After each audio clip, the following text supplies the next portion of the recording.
Good morning all of you. Welcome to Anjan TV one news.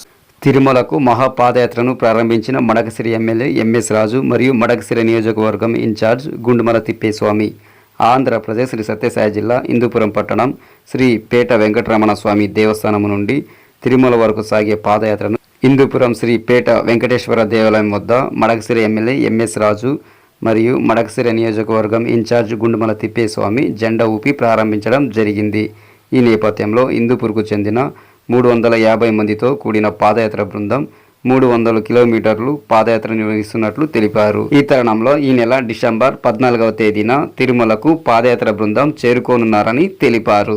ఈ కార్యక్రమంలో పాదయాత్ర బృందం అధ్యక్షులు భాస్కర్, బాచి, సుబ్రహ్మణ్యం, కృష్ణారెడ్డి, హిందూపురం ఎమ్మెల్యే బాలకృష్ణ వ్యక్తిగత సహాయకుడు బాలాజీ, రాష్ట్ర వాల్మీకి సంఘం డైరెక్టర్ ఆనంద్ తదితరులు పాల్గొన్నారు.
కలియుగ వెంకటేశ్వర స్వామి సన్నిధి వరకు పాదయాత్రగా వెళ్తున్నటువంటి భక్తులు భక్తి శ్రద్ధలతో కాలినడకన వెళ్ళేటువంటి భక్తులకి ఎటువంటి ఆటంకం కలగకుండా కలియుగ వెంకటేశ్వర స్వామి కాపాడాలని ఈ బృందానికి నాయకత్వం వహిస్తున్నటువంటి భాస్కర్, బాచి,